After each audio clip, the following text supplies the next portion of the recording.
It carried only one moon. And on the side of the car, clear as day, were 3 bold letters. Everyone watching held their breath. Was the Foundation finally sending someone to deal with Monica? The car came to a stop.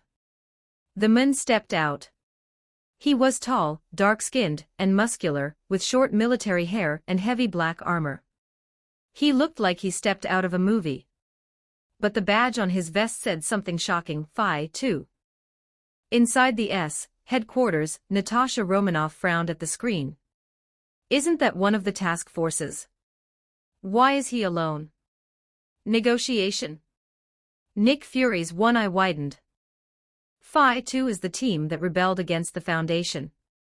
The room exploded in chaos. He's a traitor. I remember now. One of the squads defected after a mission went bad. Everyone turned their attention to the screen, as the Mun raised his hands in peace. Relax, he said with a smirk. I just want to talk. In response, Monica's right arm transformed. Her flesh twisted and swelled, becoming a massive fusion of metal and muscle. A glowing cannon formed at her wrist, smoke hissing from the tubes on her back. The tension was unbearable. Viewers leaned forward, waiting for her to blast him into ashes. But she didn't shoot. Fine, Monica said. I want to turn you into dust. But talk first, combat boots. The man nodded, still calm. I'm not here to bring you back. You want me dead. I'd want me dead too. Do you believe in second chances? Monica snarled. Your second chances. He didn't flinch. I know what you've been through. Who hurt you? Who you hurt? I read your file. If no one had given you a second chance, I know exactly where you'd be. Monica stepped closer. Her cannon nearly touched his head. He was sweating now, the laser's glow dancing on his skin. You know too much about me. Not good for your health, soldier boy. Still, the man didn't back down. I'm alive because I picked the right side. The Foundation is losing. And I don't lose. Then he looked her in the eyes and offered something wild. I have cars, weapons, cash, friends, information. You've been off the grid too long. You need me. Don't shoot, and we can survive. Monica stared at him for a long time. Then the screen went black. For 3 full seconds, the live stream was silent. Then what? The Foundation is losing. Who are they even fighting? Is he trying to recruit Monica? Back at S, Fury's mind raced. He thought of what James had been told earlier by the Foundation's supervisor. The world was close to falling apart. Maybe the infected and traitors were joining forces. A destroyed city filled the screen. Smoke, ruins, silence. It was old Vegas.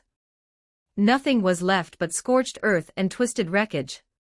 Standing in the wreckage was Monica, now known as the Queen of Spades. Above her floated a dark plasma ball that melted a streetlight like it was made of butter. A black pool grew behind her, and monstrous tentacles shot out. She responded with massive firepower. Cannons roared, missiles flew. But her opponent, a pale, creepy figure surrounded by slime, was almost invincible. Missiles exploded, but 119 of them were swallowed by the slime tentacles. Only one hit. But the freak didn't die. He wrapped himself in black sludge and kept moving. Monica was sweating now. She was at her limit. She couldn't run anymore. No more retreats. No more watching people die. This ends here, she whispered. Then the dark spheres began floating toward her slowly, silently erasing the world around them. But Monica didn't dodge. Instead, she lifted her hand toward the sky. Everyone watching held their breath. A strange, godly voice echoed above, a shadow blocked out the sun. A metal fortress came crashing through the clouds. Its core glowed orange-white, molten metal dripping down its sides. Heat warped the air. Monica had summoned it. She had summoned the fire of God. A humming beam lit up beneath the fortress. The sound was like a heavenly bell smashing reality itself. Then a blinding beam shot down from the sky. The world turned white. The air screamed. The ground melted. The enemy was vaporized. The slime, the mutant, the destruction gone. Only a charred smear was left behind. Monica fell to her knees, exhausted. Her voice barely a whisper, "I think I got him." Then she collapsed. And in that moment, the entire Marvel Universe held its breath. Chapter 146, Chapter 146, the O5 Council votes unanimously, James begins to ascend as a god. 1263 words. Visit our Patreon for more. Get membership in Patreon to read more chapters. Heartsuit extra chapters available in patreon.com/dragonscribe31. While upgrading membership, use this discount code 20D9C. It will be available for few days only. Use it. An eerie, heavy silence spread across the live broadcast. The entire Marvel world stared at the screen with wide eyes. Shock, awe, and an unknown fear gripped every viewer. 1 second. 2 seconds. Then, on the third second, the live stream chat exploded with excitement. What the hell? Is this real? That attack, was that a nuclear strike or something even stronger? She nearly wiped out the whole city with one hit. Insane. The whole world's gone insane. Headquarters, all agents stood still, frozen in front of the screens. Even hardened agents with years of battle experience were stunned. Nick Fury's fists clenched as he stared at the footage. As the director of S, he had faced alien invasions, worked alongside superhumans, and even fought cosmic threats. But what he had just seen from D77777, Monica, shook even him. That was a god-level weapon strike. An entire city nearly gone in one moment. It was destruction unlike anything Earth had ever seen from a human. No superhero, no alien, no monster had ever unleashed something like that in such a pure, overwhelming way. It wasn't just an attack. It was a message. A warning. A declaration of power. At Camartage, the brightness of the blast flooded the screen. The apprentices had to look away, shielding their eyes. But the Ancient One stood still, staring into the white glow with trembling eyes. "This isn't magic," she whispered, "but it's something far beyond even that." To her, Monica had gained a power unlike any mutant or magician before her. And this raised a chilling question in her mind. What about James? As if answering her, dark clouds rolled over the ruins of Old Vegas. A soft, steady rain began to fall on the charred remains of buildings and streets. In Monica's ear, a voice screamed through her comms, "They're coming." Hundreds of Foundation soldiers, full armor, tanks, guns, they re-storming the West Gate. Their commander says they'll capture any survivors and kill anyone who resists. We have to fight, now. Despite the exhaustion in her body, Monica's spirit rose again. She forced herself to her feet. Around her, people panicked. Some shouted, others cried. Then, a second voice came through. "I'm establishing a telepathic network. You can lead us with your thoughts. I'll also scan the minds of the enemy. But first I'll handle their helicopters. Be strong, my queen. Lead us to freedom." The message cut out. Monica slammed her fist into the ground and stood tall. And with that, the defenders of Old Vegas went silent, awaiting her commands. "All combat units to your stations," she shouted. "Captains, use Norman to organize our defense at the West Gate. Maintenance crews, dig back from 55th Street, rip the road open. Stop those damn tanks. Ghost, get eyes on their movements, report every 10 minutes. Battle team, move now. Take positions in square formation." Her voice echoed like thunder. "This is not a drill. Show those bastards they can't take Vegas without burning in hell for it." Old Vegas erupted into roars of defiance. Civilians and soldiers alike screamed in unity. The ground shook with the sound of resistance. Back in the live stream, viewers were glued to the unfolding war. The Foundation's good at capturing anomalies, but can they handle a mutant army? Where's James? He has to be involved by now. They kept watching, waiting for the Foundation's next move. To their surprise, James was nowhere to be seen. Instead, Monica, Queen of Spades, stood at the front line on 55th Street. Behind her, a massive wall of automated cannons aimed at the invaders. The Foundation troops arrived in waves, 3 times more than Vegas's defenders. They wore thick black armor and gas masks. Their tanks, too wide for the roads, got stuck in the trenches dug by the defenders. At the front of their force, a tall commander without a mask stepped forward and spoke into a megaphone, "Mutants and supporters. The Foundation cannot allow this infection to spread. For humanity's safety, you must surrender. Lay down your weapons and be contained. If you resist, you know the consequences. Please, choose peace." The Foundation soldiers stood like statues behind him. But the mutants only sneered. One large mutant with stone-like skin pounded his fists together, sending tremors down the street. Another raised a massive steel club and smashed it into the ground, shouting in rage. Above them, a floating psychic creature with dozens of eyes hovered, linking their minds to Monica. They stood as one army, united and ready. Monica's voice echoed into the minds of every Foundation soldier, "Thanks to Norman's network, we will never kneel. We may be different, but we are still human. And we will die before we surrender our freedom. Come if you must. Bring your hate, your tanks, your fire. We won't step back. We are the Free Federation of Vegas and we stand."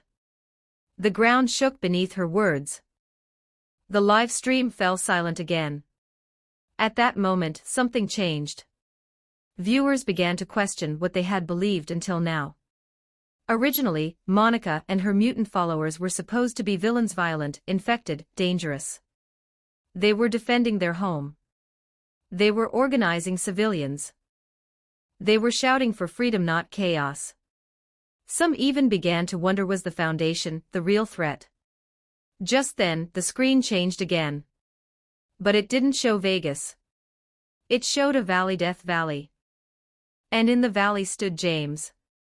He was small, barely visible compared to the colossal shape looming before him. Gasps filled the chat. "That's SCP-3396. Is James trying to merge with it? Is he going to inject the fluid?" The agents couldn't breathe. Nick Fury's expression turned grim. He had always feared this. SCP-3396 was too dangerous. Too powerful. Yes, it gave strength. But it also magnified chaos. And now James was standing at its entrance. Then he walked forward. Into the blue light. The O5 Council watched silently. High in their chambers, the Foundation's leaders stood like statues, watching James disappear into the glowing canyon. O5-4 spoke softly, "This is dangerous. Even if the Snow Mountain Stone project fails, we still have options, perhaps SCP-2000. O5-10 turned her head. SCP-2000 is a last resort. A broken flower and only the thorn remains. Rebuilding time may not be possible. Look at the data. The orange area is shrinking by 2%. We must have courage. Without courage, humans would still be living in caves." O5-2 muttered, "Well, it can't get worse. Let the boy try. He always surprises us. He found the anti-memetics division. Helped with SCP-239. He might be reckless, but he's smart." O5-1, who had stayed quiet, finally spoke. "Let's vote. All in favor of allowing James to physically contact SCP-3396, and to shift containment strategy to prioritize neutralizing its spread, say aye." Agreed. One abstained. Too risky, but maybe he'll be better than Clef. The vote passed. Unanimously. And with it, James stepped into legend. As the world watched, holding its breath, Aemon walked into the abyss, chasing godhood. But would he become a savior or something worse? Only time would tell. Chapter 147, Ascension. Even if clouds cover the sun, thunder still strikes. 1073 words. The dim screen flickered back to life. But instead of James, the one who appeared on the screen was Dr. Clef, his expression grim, the orange-red glow of chaos reflecting in his eyes. The world was on fire. From the safety of Site 67, Clef stood at the observation bay and watched the planet burn. Unnatural black and green flames consumed cities, and forest fires triggered by 13 mutated humans infected by SCP-3396. It wasn't just a simple breach anymore. It was a full-blown global disaster. Everything's unraveling, Clef muttered under his breath. The live stream from Site 67 began broadcasting across internal Foundation servers and external Black channels. People were stunned. Then the chat exploded. What the hell? Is it really that bad? These mutants are breaking down civilization piece by piece. Why is no one stopping this? Is the Foundation really going to use SCP-2000? The camera cut to a control room at S headquarters. Even their agents looked uneasy. Natasha Romanoff crossed her arms, staring at the feed. Even if James succeeds, the Foundation's secret is toast. The damage is already too widespread. Nick Fury's one good eye narrowed as he exhaled deeply. One man holding back a collapsing world. That's not a plan. That's a prayer. They all knew what SCP-3125 and SCP-3999 could do: wipe out reality without anyone even noticing. But SCP-3396 was different. It did nothing. It didn't destroy. It simply existed. And that existence alone was pulling the world apart, slowly but surely. Clef knew it too. He watched the flames with a sense of helplessness clawing at his chest. Then someone walked in. 05-12 is here to see you, sir, said his assistant, Adams. Tell him to leave, Clef snapped. Letting him in now, Adams replied cheerfully, ignoring the order. The door opened. Clef didn't even turn to look. What the hell do you want? A familiar voice answered. Not the robotic tones of an overseer. A human one. So that's how you greet an O5 now. Clef spun around, his eyes narrowing. It's you. Victor Hale, the man who somehow rose through the ranks, and now wore the mask of 05-12. Clef snarled, wish I could say it's good to see you. But I'd be lying. The stream audience was eating this up. He's just trash-talking an O5 like it's no big deal. Clef's not afraid of anyone. Victor got right to the point. The council has made a decision. Clef froze. You mean James failed? Victor shrugged. Did anyone really expect him to succeed? Mortal to godhood. That's just a myth. He reached into his coat and handed Clef a folded piece of paper. It was a list. A kill list. Clef scanned it. His stomach churned. Not again. He whispered. Even the S feed picked it up. Natasha gasped. They're doing another purge. Fury stared hard at the list on screen. This isn't containment. This is a funeral. This is a list of the Foundation's core personnel, Clef said grimly. Kill them and we collapse. The whole damn organization dies. Victor nodded. No O5s on there though, he said with a smirk. Typical, Clef muttered. Cowards always make others do the dirty work. Victor stepped forward. You're the only one who can do this, Clef. You know that. Clef threw the list back in his face. After this, there's no place for me in this world. You think I don't know that? Victor's expression turned cold. If James fails, then we'll have no choice but to activate SCP-2000. The screen went black. The world held its breath. Everyone was waiting for James. The screen glowed again. And there he was. He stood not in Death Valley anymore but in a strange, ethereal space where dimensions had blurred. The entire world glowed in soft blue light, vast and endless, like being inside a living aurora. Above him, massive floating orbs of blue energy hovered in the sky like moons. It was SCP-3396, in its true form. And it was beautiful. Terrifying. Is this SCP-3396? I thought it would look monstrous.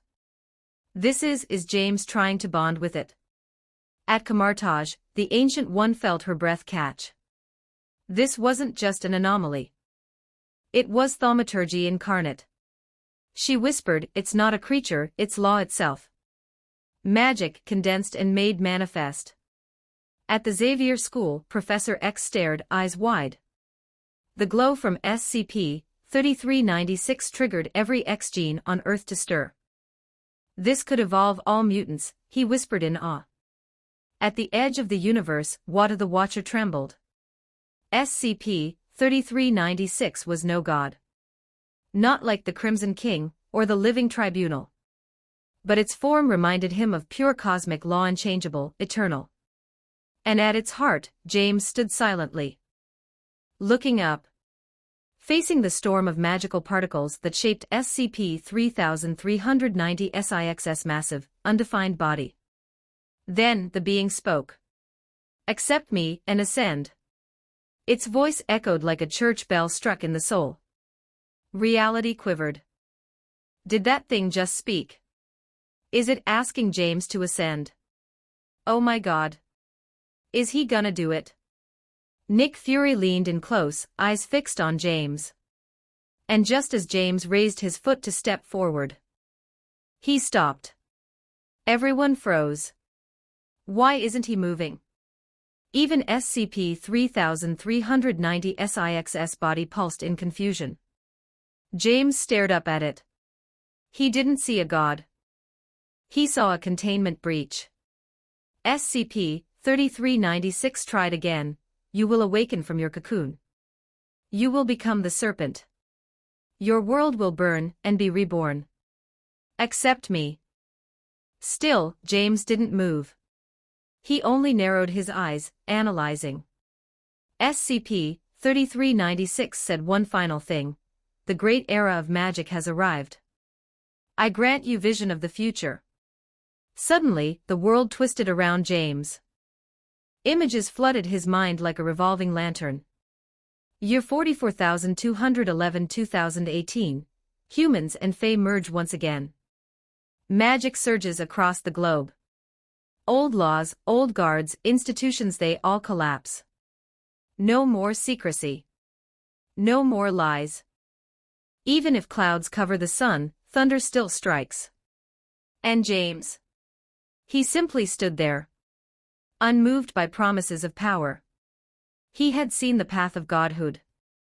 And chose not to walk it. Visit our Patreon for more. Get membership in Patreon to read more chapters. Heartsuit extra chapters available in patreon.com/dragonscribe31. While upgrading membership, use this discount code 20D9C. It will be available for few days only. Use it. Chapter 148. Chapter 148. A New Era of Magic. Grand Warlock Ion. 1256 words across the entire Marvel Universe. Countless people were watching the sky, frozen in disbelief. Their eyes widened, mouths open, as the screen above them displayed a scene that felt more like fantasy than reality. Then the live broadcast chat exploded. What did I just see? Is this really the future? SCP-3396. Is it infecting everyone? Did humanity just become gods? This has to be fake, or is it actually happening? At Kamartaj, the sanctuary of mystic arts, the Ancient One stood still, watching with wide eyes. She muttered. What she saw was impossible.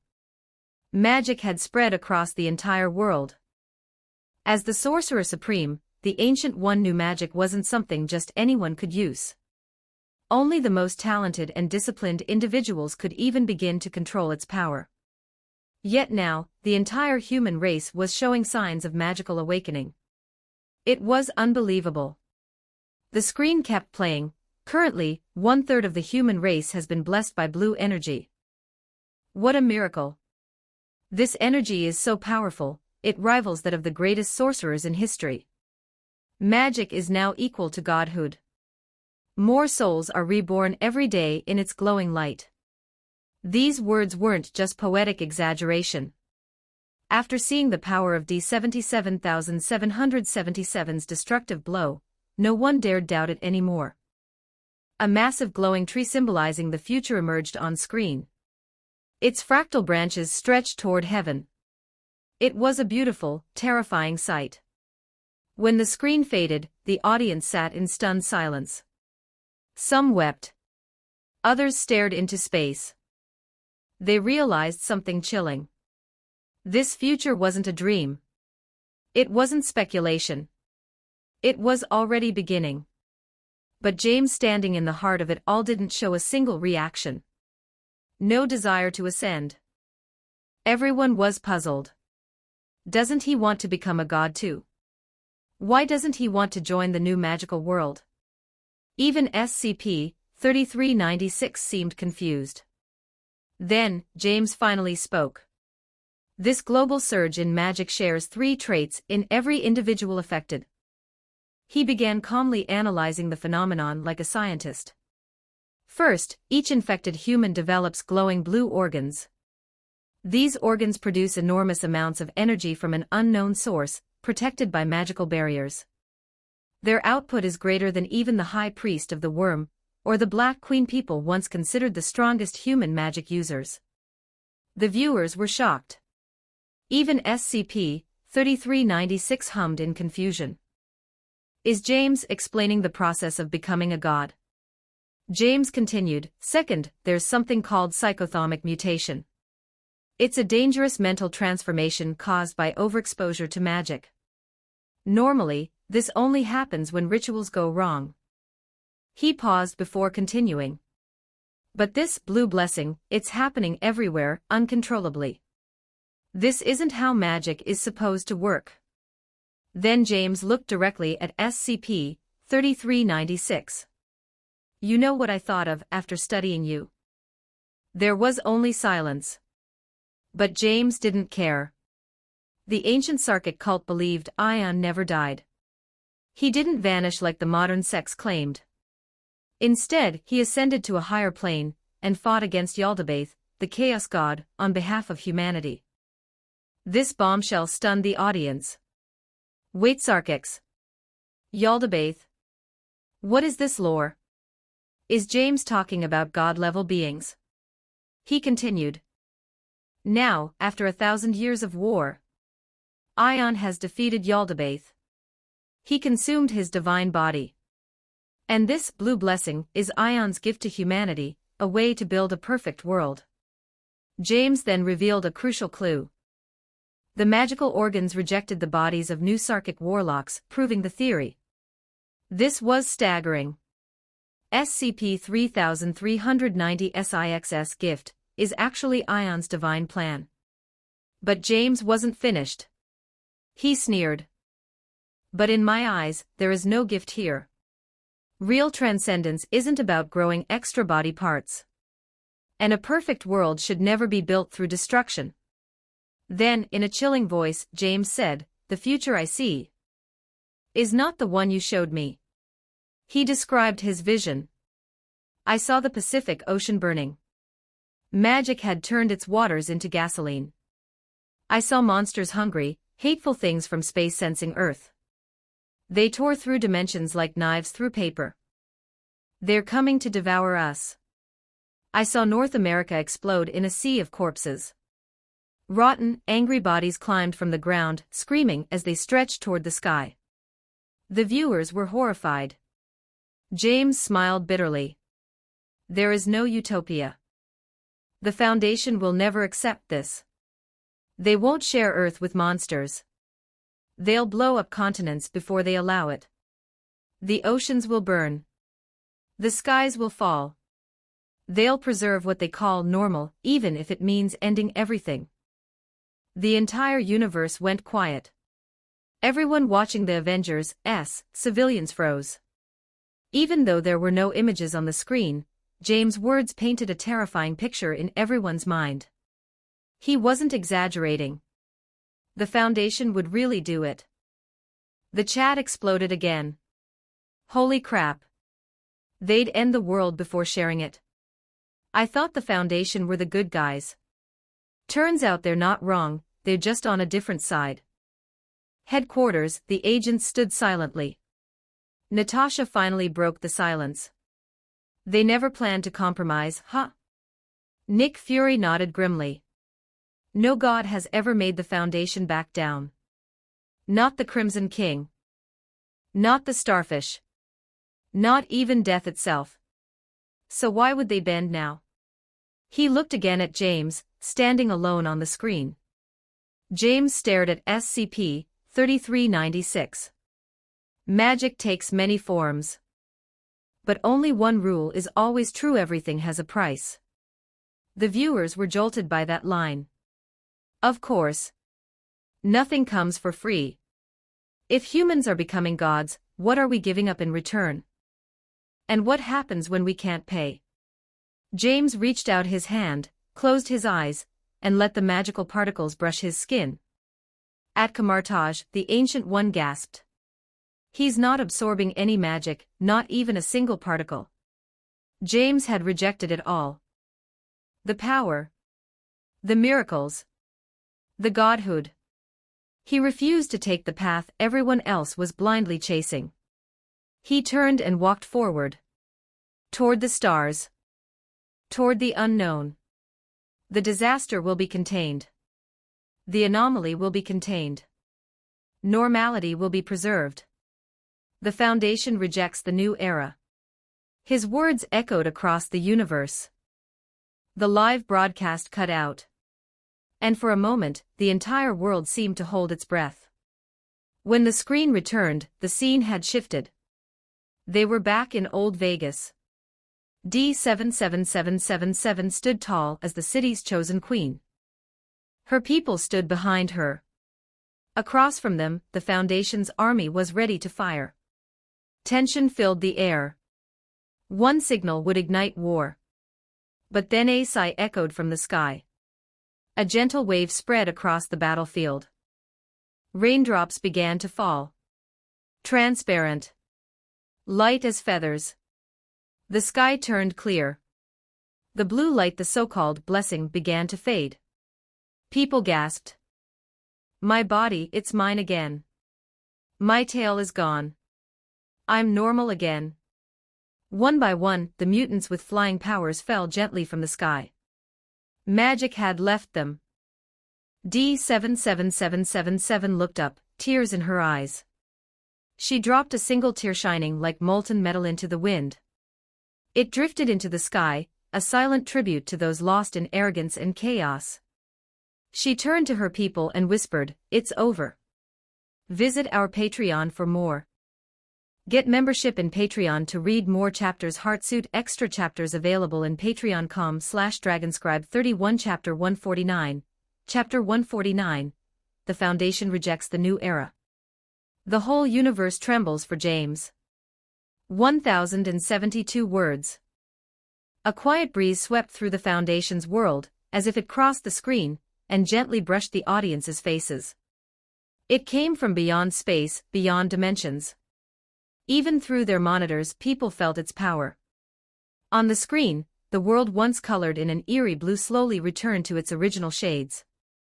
Raindrops washed away the supernatural blue aura, dissolving it into nothing.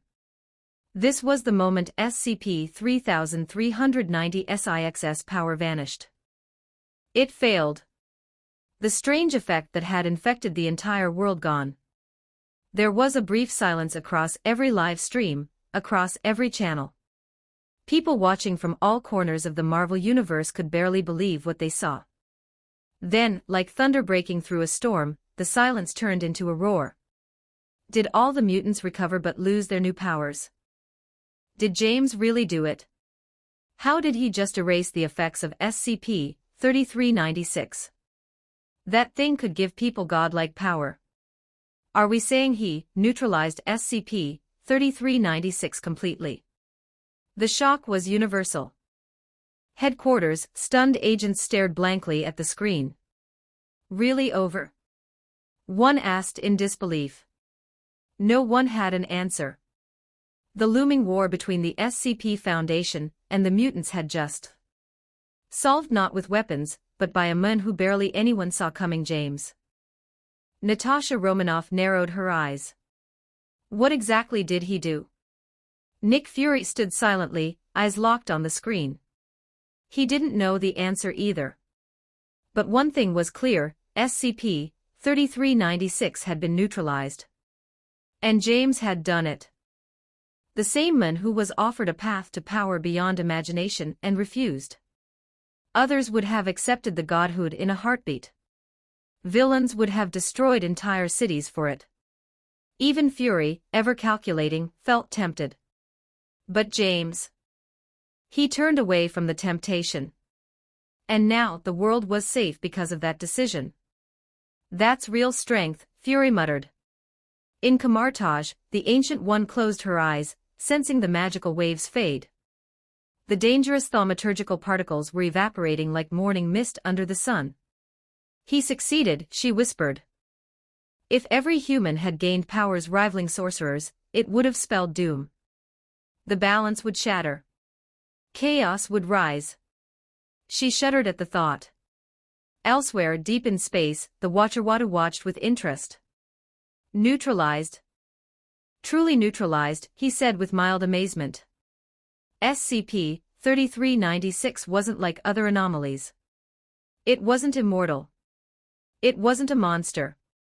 It didn't warp reality like SCP-239.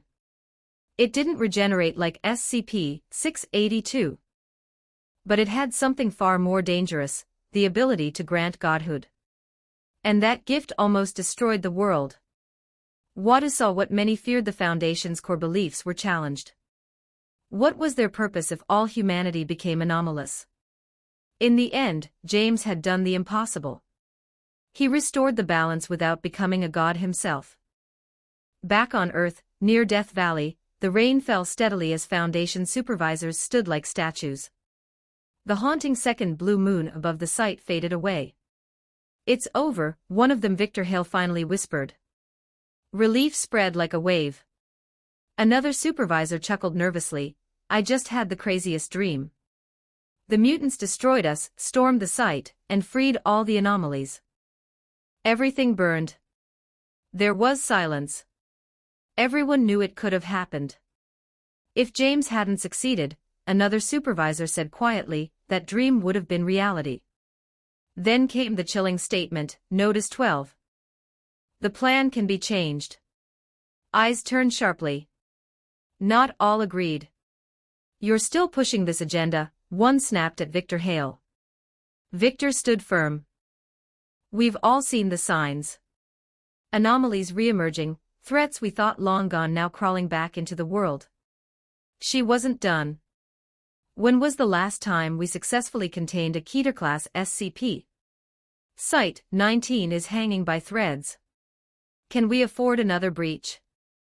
We've shut down project after project. We disbanded Omega-7. We've banned SCP weaponization. We tiptoe around cross-testing. Her voice rose with each sentence. The Foundation has become cold, timid, terrified of change. She looked around, drenched in rain, but her gaze was burning. When did we become the kind of people who consider blowing up the Earth with SCP-2000 as a first response? Dead silence followed. Someone muttered, it would break all Foundation protocols. Victor turned sharply. Are our protocols built around giving up when things get hard? The screen turned black. The audience never saw James. Nor did they hear the O5 Council's final ruling on the rebirth plan. But one thing became clear, some within the Foundation were ready to break free from the old system. The rebirth plan, whatever it truly was a rebellion against tradition. Clef sat alone, staring at a pistol and a paper list.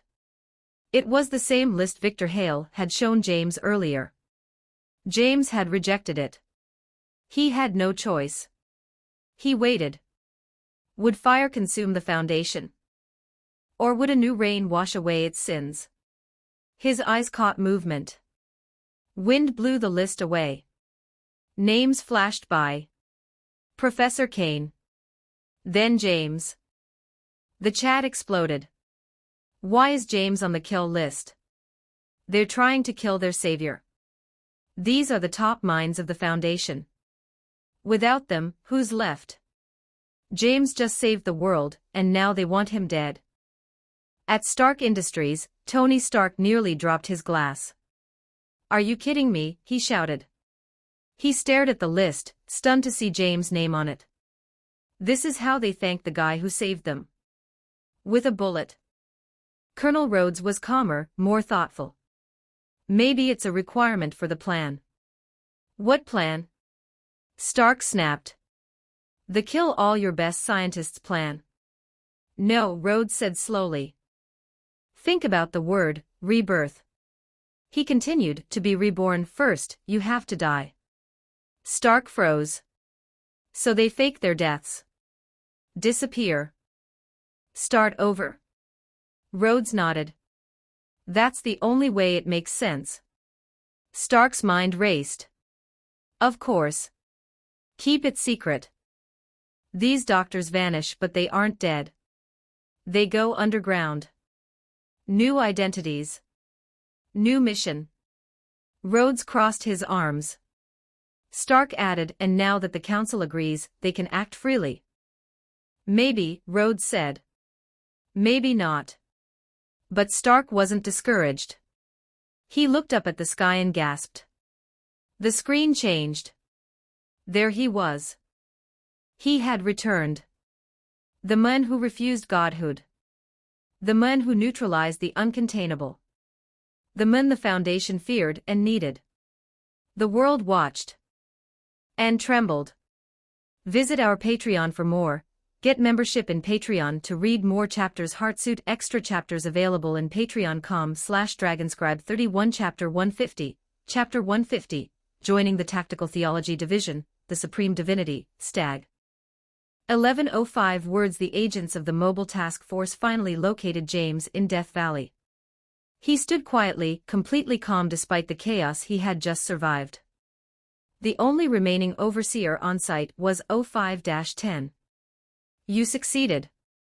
Those were the first words 05-10 spoke when she saw James. James stood under the drizzle. Water streamed down his face and coat, small splashes forming as raindrops struck the nearby rocks. A faint mist curled around him, and his eyes, dark and deep like an endless abyss, remained eerily calm. There was no sign of trauma, no instability. He looked unchanged, but 05-10 had a strange feeling. Something about him was different now. Still, all scans showed his Hume level and baseline values to be perfectly normal. Your heroism won't be publicly recognized, 05-10 stated. Despite her cold tone, there was a trace of something unspoken behind her words. James met her gaze without hesitation. I didn't do this for fame. We'll have to place you under observation for several years, she said next. Your connection to SCP-999 will be preserved, but you'll be reassigned. There was no regret in her voice, only the cold logic of the Foundation's mission. The overseers had long since lost most of their humanity, especially the feeling of guilt. When the live broadcast picked up her words, people watching from around the world exploded in disbelief. He saves the world and gets monitored like a threat. Classic Foundation. No wonder Dr. Kondraki warned him not to lose his humanity. Wait, he's still working with SCP-999. So what's this new job? They didn't have to wait long. 05-10 answered the growing suspense with a single shocking sentence. You will be transferred to the Tactical Theology Department. James raised an eyebrow. That division is made up of theologians, monks and skeptics. I'm an atheist. O5-10 smirked slightly, eyeing him like a valuable artifact. That's exactly why they need you. She continued in a steady voice, we require your help to capture, contain, and neutralize theological anomalies. Chaos erupted among the agents watching the broadcast. Theological anomalies. Wait, there's a whole division just for that. Natasha Romanoff leaned closer to the screen. Are they saying they can capture gods? Nick Fury's voice was grave. They've done it before. SCP-343 claims to be God himself and he's contained. Natasha shook her head. 343 entered willingly. What about SCP-2317? That thing was already locked down when the Foundation showed up. Nick Fury started to mention more forbidden entities, the Crimson King, the Cosmic Starfish, the Three Brothers of Death, but stopped. Because he realized something chilling. They don't contain supreme gods. They let them roam free. Because not containing them is safer. But now, James was being recruited to help do exactly that. Then an agent nearby mumbled something that made Nick freeze. Are they turning him into another doctor? Nick's eyes widened. The executioner of Keter-level threats. The man the Foundation called when it wanted something uncontainable dead. And now maybe they wanted James to do the same thing. Only this time. Not against anomalies. Against actual gods. Back in the field, O5-10 continued, laying out James' new path. You'll keep your post as chief researcher of SCP-999, and your clearance will be upgraded to level 5. He didn't react. You'll stay at Site-17, she added, but the Tactical Theology Department will call you in when needed. You'll operate at the level of a station manager. Still, James said nothing. Growing more desperate, she threw in another incentive. You'll have more freedom than Doctor and more authority than Doctor. Everyone watching, audiences across the world held their breath. Would James accept? Finally, James spoke. I want access to all containment files. Gasps filled the broadcast. Even O5-10 was shocked. Impossible, she replied flatly. Not unless you become an overseer. James didn't flinch. He simply stared back. Her resolve cracked. She clenched her jaw, then said, Fine. I'll personally handle your requests for containment access. But this is as far as I can bend the rules. James nodded. The live chat exploded. Is he negotiating with the O5s? James just did what no one else dared to do. Why does he even want containment access that badly? Even Nick Fury was stumped. He couldn't help but wonder. What was James really planning? But the biggest surprise was yet to come. James had barely joined the Tactical Theology Department when his first mission arrived. The screen flashed. James now stood inside a strange conference hall, wearing a white coat. Around him sat old men and women in robes decorated with religious symbols. Crosses, prayer beads, scripture tattoos. Their ID badges all displayed one symbol, Tactical Theology Department. An elderly man stepped up to the podium. It has been 25 days since Comet C/2018 W3 was observed, he declared. Murmurs erupted. 3 days ago, the comet landed on Earth. We have confirmed it is SCP-2845. A collective silence fell over the room. SCP-2845 has reached the coast. The containment procedure must begin the day after tomorrow. There can be no errors. The live stream chat from the Marvel world exploded. Wait, his first mission is a supreme deity. Are these guys nuts? So the comet was actually a god falling to Earth. Back at S, agents were in disbelief. They're trying to contain a supreme deity now. Nick Fury could only stare at the screen, stunned. In Camartage, even the Ancient One looked shaken. SCP-3396 was just neutralized. And now they send him against a god. She tried to steady her breath, but the name alone filled her with dread, Supreme Godhead.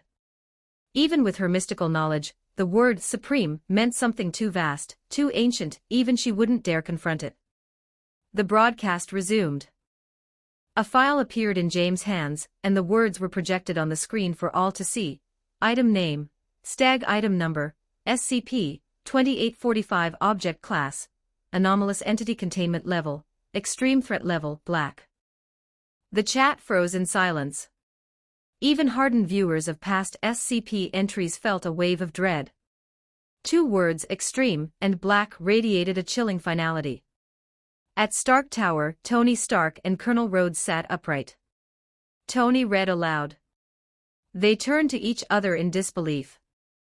The dear entity from SCP-1730, they said in unison. Tony frowned. This can't be a coincidence. To be continued. Visit our Patreon for more. Get membership in Patreon to read more chapters. Heartsuit extra chapters available in patreon.com/dragonscribe31 Chapter 151. Chapter 151, Threat Level Black. Shoot down the moon. 1066 words. Extra chapters available in patreon.com/dragonscribe31 Headquarters. Silence reigned as the screen flickered with data that would chill the spine of any experienced agent. Threat level, black. Nick Fury frowned, staring at the designation on the mission file. He'd never seen that color code used before. But next to it, a note explained everything. The threat level system estimates how catastrophic an SCP object's breach would be. There are 7 levels: white, blue, green, yellow, orange, red, and black. Black means global destruction is likely. Potential for XK-class end-of-the-world event. Highest containment priority. Most black-level objects are classed as Kita. The room fell deathly silent. Even the seasoned SD operatives and hardened war veterans watching the live feed online collectively gasped. The chat exploded. Wait, global destruction. XK-class. That's end-of-the-world territory. There's no way anyone's coming back from this, especially James. Poor guy is always in the middle of these things. Supreme Deity. Is this thing a god? As the buzz settled, more detailed protocols began appearing on the screen. Standard Containment Policy, as per Section 4. 1 of the January Resolution, SCP-2845 must be jointly contained by the Foundation, the National Guard, the Department of State, Homeland Security, and the United Nations Task Force, Blue Alpha. Containment includes indefinite use of external consultants under Operational Policy 336. SCP-2845 data is classified Level 3 High Security, monitored by Special Info Team 45. The Chatterbox Protocol is in effect to prevent misuse or weaponization by foreign powers. The inclusion of global agencies before any containment even began shocked the viewers. This wasn't just a Foundation issue anymore, it was a global emergency. And then special containment procedures, uncontained, the word hit like a hammer. Before anyone could question it, the screen shifted. An elderly man appeared, a high-ranking figure from the Foundation's Department of Tactical Theology. The Foundation has decided to construct Site 100 on-site to house and contain SCP-2845. Once the initial containment ritual is enacted, he declared. The entire room, both within SD and across the live stream, exploded. They're building a new site just for one SCP. Is this god-tier entity that dangerous? And then, the minister laid out the protocols. There will be a central chamber containing SCP-2845 and 216 subentities. The atmosphere must be 96.3% hydrogen, 3.25% helium, and 0.45% ammonia. Temperature -110 degrees Celsius. Pressure, 9 concentric rings choreographed by Ring AJ. 6 ritual compartments aligned with key compass points, each with an engraved lead hexagram. The room was dumbfounded. These weren't scientific procedures, they were rituals. Magic circles. Ancient symbols. Nick Fury narrowed his eye. Remember, tactical theology runs this project. The room nodded. It made sense. The Department of Tactical Theology didn't operate under scientific logic. They were theologians, occultists, and experts in divine containment. If they said it worked, it probably did. And then came the strangest part yet. At the 60-degree ring, the minister said, "We will perform procedure 410 Cassini. It involves containment experts wearing 6 different emotion-themed masks: joy, anger, sadness, indifference, fear, and foolishness. The ritual is a farcical play, ending with Foolish winning a riddle contest and proclaiming himself king. This is followed by a dice game. The winner doesn't matter." The chat nearly broke from the volume of messages. What the hell? A divine containment ritual is a comedy play. You can't make this up. It's like SCP and Shakespeare had a weird baby. The minister continued, unfazed by the disbelief. At the 120-degree ring, procedure 420 Perinaldo. This one seemed more reasonable, a live orchestral performance of Holst's OP-32, complete with coordinated movements, vocal elements, and precise instruments. Okay, at least this sounds normal. Music therapy for gods. Procedure 430 Epimetheus, gift exchange, each gift worth no more than $4. Followed by chanting and scattering grain around the circle. Procedure 440 Kasser, tie feet with wool, drink olive oil, recite incantations while smashing stones. The viewers were stunned into silence. And then procedure 450 Cairo. The words chilled the room. A D-class subject is prepared. Symbols are drawn on his body using platinum-based ink. He is dressed in a blue cape, crown, and scepter. After chanting, a hand sickle is used to castrate the subject. The removed organs are placed in salt water while another chant is performed. Procedure 460 Omphalos, data expunged, the room went cold. What started as bizarre now veered into horrifying.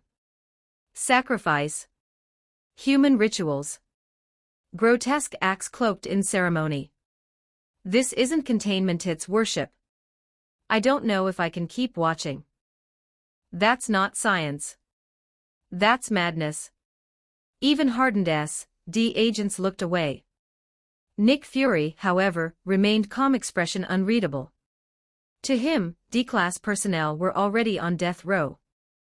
Their lives were already forfeit. Using them to save billions. That wasn't a question. It was an equation. Still, something didn't sit right. This wasn't appeasement. This was a twisted, disturbing theater. Fury whispered, "This isn't about science or containment. This is a show, a performance for a god." And just then, the minister dropped the final bombshell. If containment fails, the Foundation will detonate a nuclear device, lock down all global Foundation sites, and initiate Protocol 2845, XK1- shoot down the moon. The world lost its mind. Shoot the moon? Is that even a real option? The feed cut to black for a moment, then returned. Inside the darkened hall, James stood quietly. Beside him, a young man in clerical garb whispered nervously, "James. Weren't you assigned to ritual 420 Perinaldo?" James nodded. The man hesitated, then asked, Is it really this bad?" James didn't hesitate. "It's worse." Before he could speak again, the minister approached. "I'm sorry," he said. "You need to report to the ethics committee." James nodded. He stood, gave one last look to the trembling priest, and walked out with the minister. A moment later, the screen lit up with a new scene: a meeting room, sterile and suffocating. The ethics committee sat behind polished wood, their black suits pristine, their expressions like stone. James entered without fear, meeting their eyes. One by one, they turned their gaze toward him. And then, a voice spoke, measured, sharp, inescapable. Good morning, Mr. You are here to explain the containment of SCP-2845 and justify what we are about to do. End of Chapter 151. Visit our Patreon for more. Get membership in Patreon to read more chapters. Heartsuit. Chapter 152. Chapter 152. God can only be appeased with blood, shocking the Ethics Committee for 100 years. 12:48 words. The live broadcast room was filled with stunned silence. No one expected James to be the one giving the report to the Ethics Committee. Command Center, Nick Fury leaned forward slightly, brow furrowed. He didn't know what James' role was in this containment operation. But seeing him so calm in front of the coldest, most unflinching minds in the world, the Foundation's Ethics Committee sent a chill through Fury's spine. He watched, waiting. On screen, the members of the Ethics Committee sat still and silent, their silhouettes like shadows cast in stone. Even the dim light behind them seemed reluctant to reach these figures. The minister, standing to the side, looked visibly tense. He knew this wasn't going to be easy. And yet, James stood tall. Controlled. Then he spoke. As you were previously briefed, containment requires the ritual castration of one male subject, as well as the consumption of one. Data expunged. A faint sound like a scoff or a grunt came from one of the committee members. The atmosphere turned icy. But James was unmoved. These rituals don't operate by scientific laws, he continued. They function because we enforce meaning onto repetition. They gain power because we believe they do. That belief, when combined with resonance to the entity we seek to contain, is what gives a ritual structure. He paused.